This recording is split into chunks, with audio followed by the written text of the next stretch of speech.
ishusho y'Imana itagaragara yahishuwe n'umwana wayo Yesu.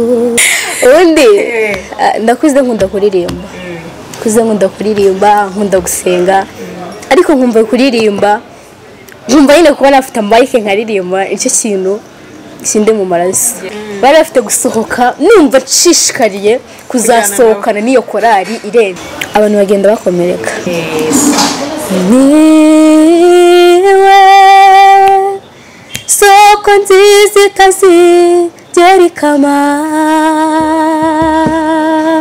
ariko njye ntabwo nawe himbye ndi mu rukundo mutaza kugira ngo nayo ndi mu basa nta kantu kari karimo na gato. uri soko isobetse isano idasobanye y'urukundo ruzira urwango wankunze ukongeraho kuri kuzira kuzimiza, uri intero ntera mu bandi umutima wanjye ugaterwa ishema no kukwirata. Ese nibuka ko kuva ku munsi wa mbere nkikubona nagize ngo ndarota, maze ndarora ndashishoza ndavuga nti dore umwari mwiza ngize Imana akaba uwanjye imbere ikegera cy'umutima wanjye. uri nde musore w'ibigango nduzi imbere yanjye ko nduzi untanga imbere ushaka kuntangira kandi ntakoza uruwahede. Samata jamatera agahinda nahumanyagwa adutwaye uw'ingendi bakobwa aduteye agahinda.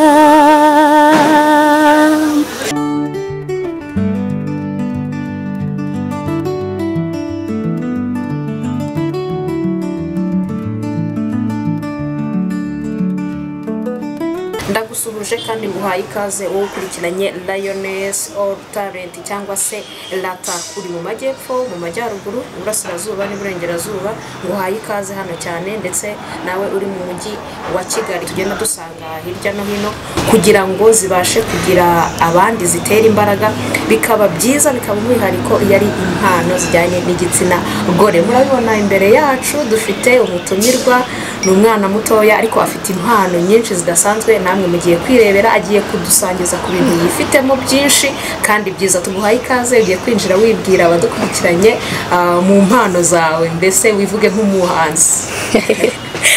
Murakoze cyane. Amazina yanjye nitwa Emerisa Uzamwibutsa. Emerisa Uzamwibutsa. Ku izina ry'ubuhanzi n'ubundi na Emerisa nibyo nkoresha kuri channel yanjye. Turakwishimiye cyane kukwakira. Murakoze cyane. Bakwise neza. Uzamwibutsa. Nawe uzatwibutsa, natwe uzatwibutsa nk'abanyarwanda mu Kinyarwanda.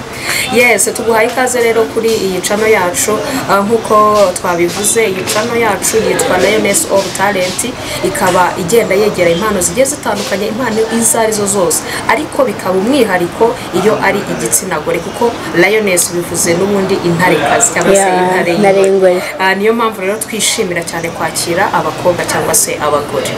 Twinjira no mu mpano zawe. ubundi impano zawe zo twabonye ni nkeya, ariko turajyana n'uzo tubwire muri rusange mu buryo busesuye. Murakoze cyane. Impano zanjye rero ni nyinshi pe, ahari hari n'izo ntazi, ariko njyewe izo nzi kandi nkunda kuririmba, nkunda kwandika imivugo, nkunda kuririmba indirimbo za gakondo cyangwa se indirimbo zisohora abageni. muri make nyine akenshi ibintu cyane nkunze gukora ni ukuririmba.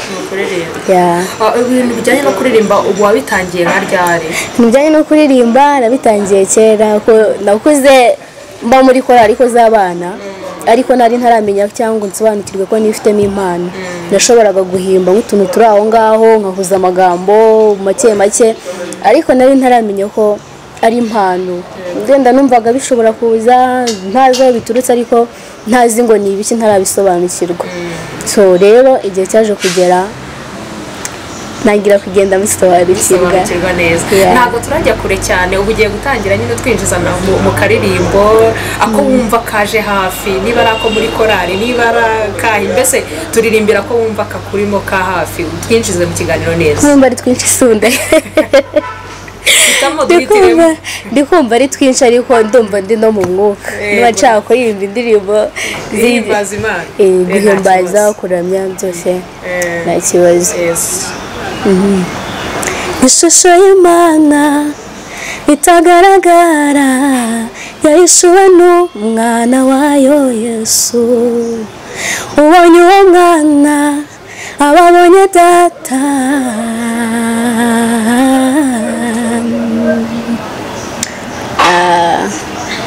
ndi kubumvishaho gato ariko mu kanya ndi kubyabitse nari ntangiye gufashwa nari ntangiye kuzamuka mu mavuta iyi ndirimbo ni izisanzwe zikoreshwa n'abandi bantu nyine bisanzwe birangaho ntazo ufite zawe ku giti cyawe zihimbaza Imana zirahari nubwo zitarajya hanze ariko zirahari uteganya nko kuzishyira muri studio cyane ndamutse mbonye ubushobozi anytime naba ndi ready yo kuzikora ni wowe uziyandikira ndiyandikira nkaba nashyira no mu njyana numva nshaka kandi bikamacinga ni byiza na korari ubwo ubamo ntekereza ubwo nguko ariwo yandikira cyangwa iyo wabaga mukiri umwana ntabwo nabashije kubikora kuko byari bitarahabwa agaciro cyane cyangwa ngo byitabweho cyane ntabwo nabashije kubikora gusa naranditse ku giti cyanjye nyine pe naranditse ku giti cyanjye ariko kuvuga korari keretse kera nyine mu bana bato ariko mu bantu bakuru ntazo nabashije gutanga none se nk'umuntu agusabye ngo umwandikire ushobora kubikora cyangwa se nka korari nk'uko nguko ikakubwira ati watwandikiye ushobora kubikora nabikora ni byiza cyane muzo wiyandikiye wenda nubwo zitarajya hanze watuvunjishijeho tukumva niba ari ukuvunjisha usogongeze mbasogongeze hari indirimbo nkunda cyane nizo nanditse irajya hanze ntabwo bayikwiyura turirimbiraho gake ntabwo bayiba nubwo ari nyinshi ariko ndagenda ntangaho udusampo duke ni indirimbo ariko irimo n'amateka mu kuntu ariko irimo no gushima kuko ifite histoire ariko ihishemo imbere ku buryo nta muntu wapfa kuba yabimenya ukuntu byagenze ubwo ayo mateka ntiwatubwiraho ra ubundi ndakuze nkunda kuririmba nkunda gusenga ariko nkumva kuririmba nkumva nyine kuba nafite amayike nkaririmba icyo kintu kindi mu maraso ariko byarambabazaga cyane nyine ko ntabwo byakunze gushoboka ariko ikintu cyatumye numva nasenga nsaba Imana ngo ndumva nshaka impano zitandukanye ariko especially impano yo kuririmba kera hari abantu nasengeraga sindi buhavuge ariko wenda abo twasenganye icyo gihe bazabimenya hari abantu nasengeraga umuntu uba twari dukeneye pe hanyuma hari korali nakundaga yaho inkuru ko niyumvagamo umuhamagaro wo kuririmbira Imana nkumva mfite ishyaka nkumva mfite umuhate nkumva nyine ndi proud ntabwo nari mbizi ariko narabikundaga just kugira ngo njye no gukora ikintu mu buzima ujye ukora ikintu wumva ukonje narabikunda kuko iyo ugikunze birakumotiva bigatuma nyine ukuramo ibindi bintu byinshi utatekerezaga icyo gihe nandikiye korali yari korali navuga ngo iri ku rwego rwo hejuru ku mudugudu nasengeragaho nandikana n'abandi bana bageze nko muri 4 twari tuvuye muri korali y'abana bato dushaka kujya muri korali y'abakuru nyine twumva dushaka kujya muri korali y'abakuru hanyuma twese twanditse amabaruwa badusabye kwandika amabaruwa ndandika nk'abandi mwagombaga kwandika ibaruwa isaba kwinjira muri korali hanyuma tukazategereza ibisubizo namaze kwandika dutanga ibaruwa n'abandi baratubwira ati muzaze mube murepeta ariko icyo gihe bari bafite sorodi bari bafite gusohoka numva nshishikariye kuzasohokana n'iyo korali irenze kuvuga ni ukuri nanjye ndumva nshaka gukorera Imana ndumva mfite ishyaka n'umuhate buriya just mu buzima abantu bagenda bakomereka iyo revo nari ndiho icyo gihe nari muto ariko ubona icyo kintu ntabwo cyari ikintu gihambaye cyane ariko kuri revo yanjye ku myaka nari mfite cyarankomerekeje kugeza ko n'uyu munsi ndacyabyibuka hanyuma twatanze amabaruwa batwemerera gutangira kurepeta muri korali njya muri korali ndarepeta indirimbo n'ubu ntizishobora kumva mu mutwe narepetaga icyo gihe n'ubu ndacyazibuka ese ubwo niba atari bangashije nk'imyaka ingahe urumva nigaga mu wa kabiri segonderi narasoje hashize nk'imyaka nk'irindwi wenda cyangwa 6 gutyo. ni myinshi wagakwiriye kuba warabyiga. urumva ni myinshi ko nagiye no mu zindi korali ndaririmba nakabaye narabyibagiwe ariko sinzi byanze gushira ntabwo nabashije kubyibagirwa. ubwo nibyo byagukomeje. nibyo byankomeje bimotiva kuvuga ngo ndumva intego yanjye mu buzima ndumva ikintu nshaka ariko nzaririmba indirimbo zanjye zikamamara babandi nyine bafashe nkaho nta kintu nshoboye bakabibona. ku munsi wo kuduhereza ibisubizo bakiriye abana twari turi kumwe babinjiza muri korali njye wancisha mu gikari. wowe wenyine? njye uri kumva yari korali irimo abantu bafite amafaranga, irimo abantu b'abakire, kugura inifomo bitagora, kwishyura imisanzu bitagora kuko bambaraga inifomo zihenze. nangije turukana n'umuyobozi wa korali ancisha ku ruhande na mama pasiteri araza kuko iyo ukennye abantu bose barabibona, biba bigaragara, baba babibona aho utuye, ubuzima ubayemo baba babibona. baranjyanye nyuma y'urusengero barambwira ati rero wa mwana we ibintu urimo ntabwo ubizi. numva ndatitiye ariko hari ukuntu uhita wiyumvamo ikintu cy'ubwoba. numva ubwoba buranyishe nibaza ibintu bagiye kumbwira nkavuga ko nta byaha nakoze iki byagenze gute. barambwira ati wa mwana we ibintu urimo ntabwo ubizi. none se bimeze bite byagenze gute? barambwira ati iyo wirebye ukabona ubuzima iwanyu mubayemo, nabonaga na mama ukabona ubuzima mubayemo we na mama wawe, inzu mubamo, ahantu muba, ubona wabona ubushobozi bwo kwishyura inifomo, ndabwira ni ukuri nzabona. ndabwira ati ntabwo bishoboka, twe ntabwo tuba dushaka gushyira abantu muri korali. ku ruhande rumwe narabumvaga wenda iki gihe ndabyumva ariko icyo gihe sinabashaga kubyumva kuko numvaga nakora icyo nshoboye cyose ariko ntatendinga iyo korali. barambwira ati nta bushobozi mufite iwanyu murakennye, nta bushobozi wabona bwo kugura inifomo, ntibishoboka rwose.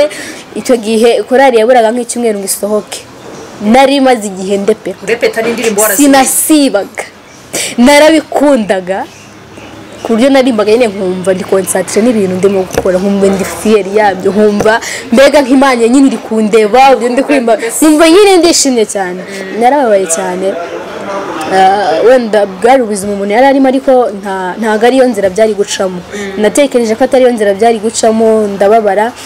barangije barambwira ati ugomba kujya gusaba imbabazi muri korali wari uvuyemo kuko hari ukuntu umuntu yashoboraga kudeviya korali akayivamo akajya mu yindi. ndetse ni ikibazo? yego byabaye ikibazo. barambwira ati ugomba gusubira muri korali wabagamo kuko iyi ngiyi ntabwo ufite ubushobozi. barambwira ati iriya korali yanyu tunifomo twa menshi mwagura ni 5 wamara n'umwaka udushaka byagenda gute? kuko niba bari mu unifomo y'ibihumbi 20 na iyo nari mvuyemo ari nka 5 ntabwo nigeze ndeba kuba bambaye unifomo zihenze.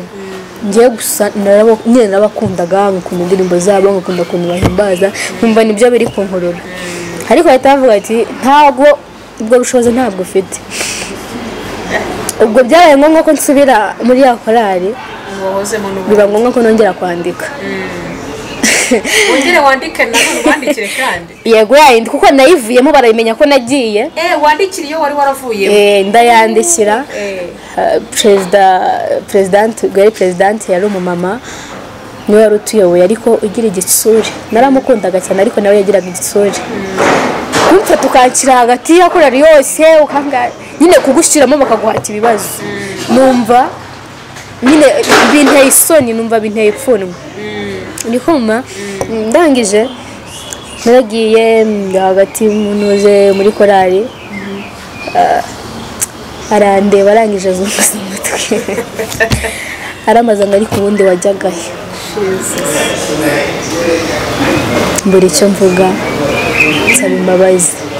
ariko kuva icyo gihe natangiye gusenga mbwira Imana ngo Mana ndifuza kuzaba umuhanzi, ndifuza kuzagira indirimbo, ndifuza ko zizakundwa, ndifuza kuzantabara ino korali kiriho. none ikindi kintu nabwiye Imana abwira ngo ibyo bintu nubikora nshaka no kuzajyaho aho kuri uwo mudugudu nazajya nagenda nkaririmba naba ndi umuvugabutumwa ariko numvaga nshaka kuzasubira aho hantu nubwo buryo nyine natangiye kujya ngerageza nkandika ngasoma bibiliya ngahuza nkumva nyine ndabikunze cyane n'Imana iramfasha nahuza ibintu nkabona birahuye nahuza amagambo nkabona arahura naririmba nkumva birahura abo bahuye n'inzitizi cyane aribo bageze ku kintu gikomeye bamwe baciwe intege kera ugasanga yarazamutse rero nawe ntabwo ugomba gucika intege kuko niba ufite gahunda niba wumva ufite intego runaka ugomba kuzazigeraho tutarambiranye cyane ugiye kongera udusogongeze nyine ku ndirimbo zawe niwe soko nziza itazigera ikama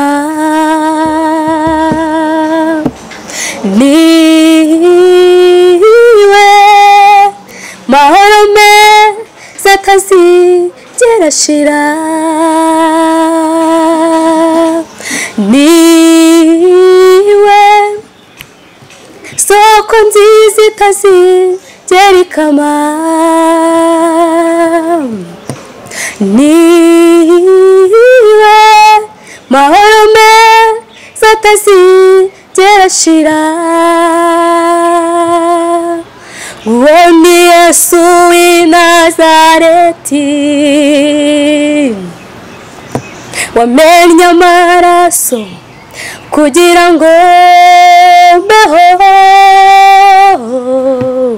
ndamushima Yesu kuko yemeye kwitanga kugira ngo aronke ubugingo bwanjye nawe ako ni kamwe ufite n'ijwi ryiza ubu uririmba ijwi rya kangahe iyo ni soprano mandi kuririmba ni soprano ijwi rya mbere nanjye njya nifuza kuririmba nkagira akajwi keza ariko byaranze neza niba narariye ibiki gusa ufite ijwi ryiza kandi uririmba n'amagambo meza ashobora guhumuriza umuntu muri iki gihe abantu baba bakeneye kumva ibintu bibahumuriza bakeneye kumva ijambo ribubakamo imbaraga kuko urabizi ko ibintu byinshi biba bigoye abantu bagera muri byinshi bibarushya umunsi wose umuntu akirirwa ari stress yagera kumva akaririmbo nk'ako ngako karamuhumuriza kakamusubizamo imbaraga dukomeje uretse ibyo kuririmba watubwiye ko ufite no kwandika ibisigo niko watubwiye ibisigo byo byatangiye gute kugira ngo utangire kwandika ibisigo ibisigo byatangiye ibintu by'imivugo ibisigo byatangiye nkiri ku ishuri ariko bakundaga gushyiraho nk'amarushanwa yo kwandika imivugo wenda se mutaka ikigo cyanyu wenda se muvuge ku kintu runaka nkumva nyine ndanjye ngomba ko ikintu cyose numvaga ari impano numvaga ntacyatengenga nkumva nyine nubwo icyo gihe batanshuzingaga mu bandi wenda cyangwa se ngomba uwa mbere ariko numvaga ngomba kugerageza bikanga ariko nagerageje nkumva ni ikintu nkunze cyane ikindi nabona abantu babikora nkabona nyine ni ibintu byiza cyane bidasanzwe bwa mbere ngerageza kwandika umuvugo aho ntari buvuge hano nawandikiye mama mbona nyine umukoze ku mutima n'ababyeyi bandi bakumva kuntu nawandikiye mama numva nyine umukozi ku mutima mbonye ukuntu hari ukuntu ukora akantu gatoya wari umuvugo mutope ariko hari ukuntu ukora akantu gatoya ukabona nyine gakoze ikintu kinini cyane gakoze ikintu kinini cyane utatekerezaga ndavuga ni bya bintu byanjye bikunze nifitemo ubushobozi bwo kuba nabikora hari umuvugo nigeze gushyira kuri channel yanjye uvuga ngo mukunzi mwiza uruta wose ariko abantu benshi bambazaga babandikiye nde byagenze gute ariko ni umuvugo especially ushobora gukoreshwa nk'umusore awutura umukobwa wenda mu gihe cy'ubukwe mu gihe cy'ibirori nyine mu gihe cy'ibyishimo ariko nyine nuko byaje by'imivugo iby'imivugo byo ntabwo uratangira nko kubikoresha nk'akazi ku buryo ushobora kugira icyo bikwinjiriza ntabwo ndatangira kubikoresha nk'akazi kuko wenda uwo muvugo wagiye ahagaragara hashize igihe gitoya ariko Imana nibihereza umugisha ntabwo nzabikoresha. tubwire cano yawe uyinyuzaho kuko hari benshi bashobora kubona ikiganiro bakavuga ati reka tujye kureba kuko wa muvugo mbere y'uko nawe utubwira cano ukoresha cyangwa izindi platforms ukoresha neza. Ya cano nkoresha yitwa Emelisa TV. Emelisa TV. Yeah. Emelisa TV bagende bajyeho barebe ibihangano ubundi kandi bakore na subscribe bajye bareba ibyo washyizeho kuko ni ibintu byiza uri kugeza ku bantu kandi bifitemo ubutumwa kandi bikaba byiza iyo umuntu ibyo yifitemo izo mpano yifitemo nawe zigira icyo zimwinjiriza. Rero iyo abantu bagiye bakakurikirana ibyo wabagejejeho gutya ari impano zawe nawe biragufasha cyane. Ni wowe wonyine ufite gusa? Mfite n'indi myinshi ariko wenda hari igihe umuntu ataba atarabishyira ku murongo neza ariko irahari kuko Imana izagenda icoboza bazagenda bagenda bayibona. Ugiye kutubwira nko ku muvugo wawe wowe wumva reba hafi byaba byiza utubwira. Wenda umuvugo nashyizeho abantu bashobora kubona uravuga ngo mukunzi mwiza ubaruta bose. Ya abasore bamurikiye bashaka gutungura abakunzi babo bajya bakubwira ukagenda ukababwira nko muri kwa kuntu umuntu apropose ukabwira akavuga ngako umukobwa kariraga ibintu bikaryoha. Nari ikibazo nabaho sample bifuza gutungura abakunzi babo. Ya ntago bivuze ko ari abasore gusa nawe mukobwa wawe ukoresha. Ya nawe ukoresha ariko njye ntabwo nawe himbye ndi mu rukundo mutaza kugira ngo nawe ndi mu basa nta kantu kari karimo na gato ndashaka ni nk'inshuti yawe ari mu rukundo. Oya ntabwo nawe ndi mu rukundo ibyo bintu ntabwo urabijyamo haracyari igihe haracyari kare. Utubwire ariko uravuga ngo umukunzi mwiza baruta bose. Umukunzi nkunda ukuntu ukanguyaguye ukamarimo mu mazi umutima wanjye ugaturiza iwawe. Uriya mukunzi mwiza nakunze baruta bose. Uri isoko isobetse isano idasubanye y'urukundo ruzira urwango wankunze ukongeraho kuri kuzira kuzimiza. Uri intero ntera mu bandi umutima wanjye ugaterwa ishema no kukwirata. Uriya mukunzi mwiza nakunze baruta bose. Ese nibuka ko kuva ku munsi wa mbere nkikubona nagize ngo ndarota maze ndaronda shishoza ndavuga nti dore umwari mwiza ngize Imana akaba uwanjye imbere ikegera cy'umutima wanjye. Disi umukunzi mwiza nakunze baruta bose. Wowe sheje riterisha mu mutima wanjye umukunzi mwiza baruta bose. Uri inseko nziza isusurutse umutima wanjye kuko iyo maze iminsi nakubona ndasuherwa ariko iyo nkubonye mbona imboni zawe zibereye izanjye. Umukunzi mwiza baruta bose. Ndabona abanyoko banyu n'abanyagusenge basa n'abashaka kukwisubiza dore ubasize mu matage amarira atangiye gutemba ku matama yabo ariko mukunzi mwiza sinagusiga. Nkundura inyegere sinzatuma wishuza. Cyo ngaho ngwino ngwemo ariko ntungwatire mu ruhame hato tutarenga ku mahame kandi habura gatungo buwanjye. Iyo ni sample reka ngarukiraho bazagenda bawubona.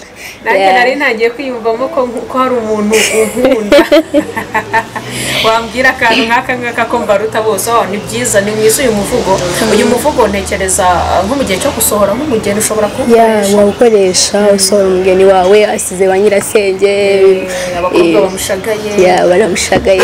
Aya magambo yatekereza gute? Rero numva byisukiranye. Uricara ukumva biri kuza inganzi iri kuza. Sinigeze nkunda gusoma ibitabo wenda hari uyu umuntu akora ibintu ariko arasomye ibitabo. Sinigeze nkunda gusoma ibitabo njye mbona bizi. N'ubu nshobora kwicara hano nareba bino biti biri aha nkahita mvuga nti kamvuge ku giti handika nkabona nkahuza nyine nkabona birakunze ariko ni impano y'Imana. Nicyo bita impano n'ubundi nicyo bita impano kuko ari n'uwo wabwira uti nasoma ibitabo ariko kurema amagambo avuga ku kintu bikanga. Impano y'Imana kandi mbishimira Imana kandi nizera ko bitinde bitebuke. Ntago izi mpano mfite nifuza ko zizaba cyangwa zagira intego yo kongera gukomeza abantu gusubizamo ibyiringiro mu bantu nyine kumva ko abantu batari bonyine kumva ko harimo ko nibi ni imirimo y'Imana. Ni imirimo y'Imana ko igihe umuntu areba akavuga ati naha ngaha nuko bimeze iyo bitaza kuba Imana nta muntu abigizemo uruhare hari abana bagira impano baratojwe bafite ababatoza bafite abasapota basapotinga bakajya bakomeza kugatikira gutya nubwo bigoye bikore ariko hari n'igihe wisanga bikurimo bikurimo nta handi hantu bikuye nta n'undi muntu wigeze ubigira mu muryango w'iwanyu usanga nshobora kugira impano nkakunda kuririmba wenda nkakunda kwandika imivugo ariko hari undi muntu mbikoraho muri famiye. Ubwo nari ngiye kubikubaza nta muntu iwanyu waba wenda nk'umubyeyi wawe cyangwa se mu gisekuru cyawe yaba yari umuririmbyi cyangwa ari umutaramyi ibintu kare wowe wisanze gutyo? Nisanze gutya. Ni Imana yakwihereye kandi ni byiza ubundi Imana iyo iguhaye impano uba ugomba kuyikoresha icyo yiguhereye ko nutayikoresha izayikubaza tu. Yes, dukomeza watubwiye ko uririmba n'indirimbo za gakondo. Ndazikunda urazikunda ariko cyane cyane zibanze nko gusohora abageni nabyo ndabikunda. Waducishirizeho gatoya nako tukumva. Samata jamatera gahina namanyagwa adutwaye uw'ingendi bakobwa adutera gahina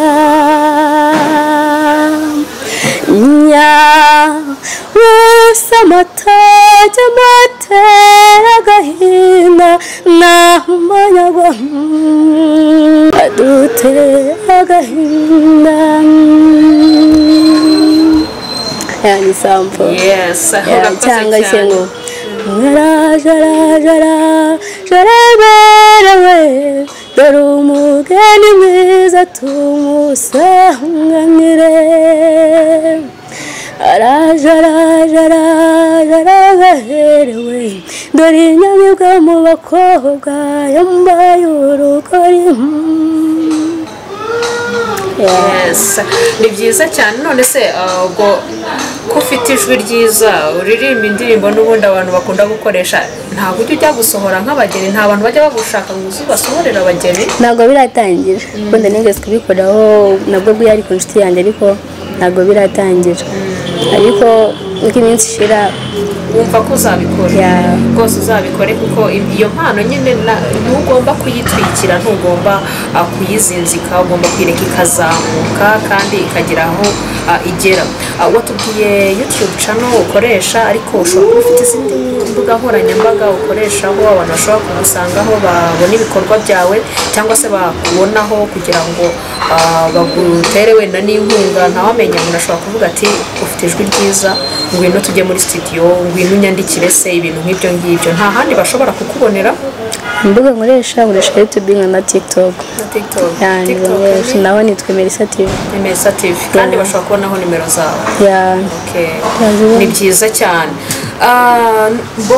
Nagira ngo ugire icyo ubwira nk'abana b'abakobwa bafite impano nk'izi zawe wenda badafite abantu babatera inkunga nk'uko wabivuze babaha motivation babwira bati kora gutya gira gutya wababwira iki nkawe wafashe urugendo rwawe wenyine ku giti cyawe?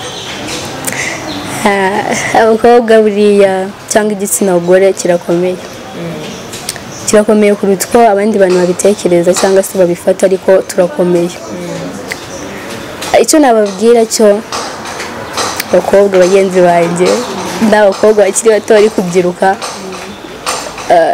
nta mpamvu yo gucika intege muri ubu buzima. Ibicanege bari byinshi ibihiga abakobwa bana b'abakobwa bari byinshi cyane bimwe na bimwe bituganisha ahantu hatari heza bimwe na rimwe bituma dufata imyanzuro duhubutse bimwe na rimwe bituma tutanitekerezaho cyangwa se ngo twiyigeho twimenye. Ariko niba ufite impano niba wumva wiyumvamo no kuba wagira iyo mpano kumva ubishaka biharanira kuko niba ushaka kuririmba ushaka kuba umuhanzi utagerageza ngo utekereze wicare wenda wibuke ibintu runaka wandike ntabwo bizapfa kuza ariko ikintu umuntu ashaka aragiharanira aragiharanira kandi bagomba kwiyumvamo ko ari abanyembaraga barashoboye ni ukuri turashoboye. Wenda abantu benshi ntabwo babibona cyangwa se ushobora no kuba wiyumvamo izo mpano ariko wareba ukabona nta nzira ariko inzira z'Imana ku bantu basenga cyangwa se bizera Imana inzira z'Imana ntawamenya aho zizaturuka ntaho pe ariko icyo nababwira ni ugukora cyane ikindi bakirinda cyane, ku basenga nyine bagasenga, n'abadasenga nabo kwirinda birashoboka kuko nubwo wenda bataba basenga ariko twese twizera ko Imana ibaho. Twese turabyizera. Rero icyo nababwira icya mbere ni ukwiyubaha, kunyurwa n'ibyo bafite no guharanira ibyo bashaka ariko binyuze mu nzira nziza. Urakoze cyane, wagiriye inama nziza kandi ndizera ko ubundi abantu ko turemye ibintu mubizi, iyo bakomeje kubivuga bakomeza kubivuga ati nyamara byawe birakumotiva. So ndizera ko rero iyi nama wagiriye tugiriye muri rusange hari icyo ishobora kongera kubateraho imbaraga, kuko n'abandi benshi tugenda tuganira nuko muri uru ruhando rwa entertainment rw'imiziki rwo kwerekana impano rwo kugira gute usanga igitsina gore pe baba bari hasi, baba bakomeza babigendamo bigura intege kandi babishoboye, ariko ugasanga oya ntabwo bajya hariya ntabwo byagenda gute. Ikindi hakabamo n'ibicantege byinshi. Nagira ngo rero noneho ubwire nk'ababyeyi baba bafite abana b'abakobwa ariko batabatera imbaraga, bababuza kujya muri ibyo bintu, bavuze ati ntabwo waririmba, ubwira ati ntabwo wajya mu mivugo, ntabwo wajya mu bukwe, ababyeyi bo wababwira iki? Ikintu nabwira ababyeyi buri kino kiganiro cyangwa se badukurikiye, buriya iyo ubona umwana akunda ikintu cyangwa ashaka ikintu ukamuhatiriza kujya mu cyo adashaka, birangira ahuriyemo n'ibindi bintu byinshi. Kandi ntekereza ko ndamutse njye nkunda ikintu ukakimbuza, wowe ukanyohereza mu cyo ushaka, effect zose nahura nazo nabishyira ku mutwe w'umubyeyi. Icyo nabwira ababyeyi ni ubushobozi bwabo ari buke. Ushobora kutagira ubushobozi buhambaye, umwana atakenera kujya muri studio kandi ubona afite impano yo kuririmba, akina umupira ukabona nta bushobozi nyine bwo kwamwinjiza muri equipe nzima, ariko buriya ntabwo ari ibyo biba bikenewe cyane. Uyu mwana yakora ibintu akabona umubyeyi aramushinja akavuga ati ariko ubundi nkawe uri mu imikino urimo nyine akabona nta muntu n'umwe uri ku ruhande rwe, kandi nyamara uwo mwana afite impano, wenda ni nayo nzira yo kugira ngo agire ahantu azagera cyangwa yageze umuryango, ariko ugasanga kubera ko ntabwo mushyigikiye, mufite ibindi cyangwa yambwira ni we fata isuka, ni wo murimo wacu, guhinga niyo mirimo yacu, none akavuga ati nyamara nkoze ibi ngibi mbigenje gutya mba numva nabuyunguye. Abo bana ntimukabace intege, ahubwo we nk'umubyeyi mu bushobozi bwawe buke ufite gerageza kuba hafi umwana wawe, umutere motivation, mbwa ati nubwo yemeze gutya ariko bishobora gukunda isaha impano zawe, ufite impano se urashoboye, ariko kumubwira ntashobotse ntacyo ashoboye ntago ari byo.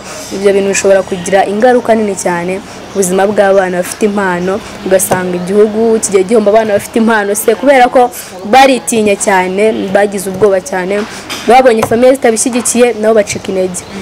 Icyo nabwira ababyeyi rwose mushyigikira abana banyu, zamura impano zabo mu bushobozi ubwo aribwo bwose mwaba mufite. Urakoze cyane kuri izi nama ugiriye n'ababyeyi, ndatekereza nazo hari icyo ziragenda kongera kuri sosiyete nyarwanda cyangwa se abantu bose bumva ururimi rw'ikinyarwanda, kandi bikagira n'icyo bihindura ku myumvire, ko kuri iyi myumvire nicyo kintu cya mbere giheza umuntu hasi, gituma umuntu atagira icyo ageraho, kuko bavuga ko icyo watekereje, iyo watekereje ikintu wanagikora cyane. Rero niba nta gutekereza, imyumvire ikiri hasi, ubwo nyine umuntu yiherera byaba bigoye cyane. Turimo dusoza, hari igisigo cyawe nakunze njyewe, nagira ngo utunyuriremo kuri gakeya kuko numvishe kiryoshye cyane. ndavuga ati rero ndumva wasangiza n'abakurikiranye Lioness All Talent kugira ngo nabo bumveho ukuntu kiryoshye. Icyo gisigo nta bintu byinshi ndi buvugeho, ariko hari igihe nzagaruka mbive imuzi. Ariko watubunjaho gakeya. Urinde musore w'ibigango nduzi imbere yanjye ko nduzi untanga imbere ushaka kuntangira kandi ntakuzura uwahedi. Nayo story irahari. Ariko se story y'uyu musore nayo irahari. Emerisa yakoze cyane kwitabira ubutwire bwacu, twaba tuganiriye. Turizera ko ibyo uri gukora Imana irabiha umugisha, ukabona amaboko aturutse hirya no hino kugira ngo bagusapotinge kuri izi mpano zawe, ukageza ku banyarwanda, ukageza ku isi yose ibyo bikurimo, kuko turabikeneye, dukeneye kubyumva. Ikindi wagira icyo ubwira abakurikiranye Lioness All Talent, twe dushaka kuba umuryango mugari, turacyari bato ariko dushaka kuba umuryango umuryango mugari uzamura impano zigiye zitandukanye zikajya ku itara wagira icyo babwira Lioness all talent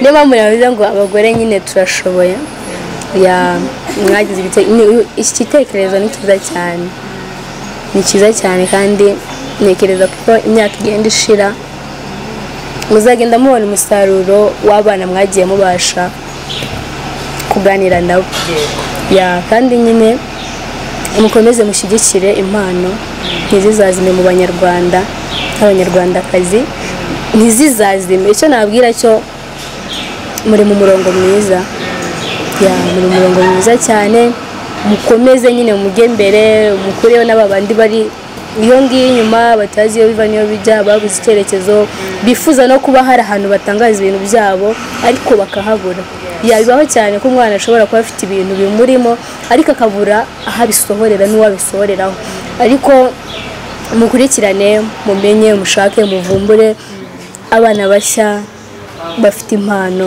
kandi bafite aho bifuza kugera urakoze cyane urakoze cyane natwe niyo mpamvu twaje abantu umuntu wese wiyumvamo impano umuntu ubona nta hantu yayimurikira naze hano kuri Lioness of Talent turabakira nimero ziba ziriho ushobora kutubona bakatuvugisha twabasanga aho bari cyangwa se bakadusanga ubundi impano zabo tukazishyira ku itara kugira ngo zitabaheramo zinamurikira abantu bose turagushimiye cyane rero Emersa turizera ko n'utaha tugutumira ubu ugiye kuba umusitari mu minsi iri imbere ntuzatwibagirwe ntabwo nabikora turagushimiye n'ubutaha nitugukenera uzaza tuganire kuko ufite ibintu byiza ushobora kugeza ku bantu kandi hari n'abandi bakwigiraho hari barumuna bawe cyangwa se n'abakuru bawe bahari bashobora kukwigiraho banakubwira bati ariko se wanyigishije no kuririmba barahari cyane wakoze ku mwanya wawe Imana iguhe umugisha tuzasubira ubutaha murakoze cyane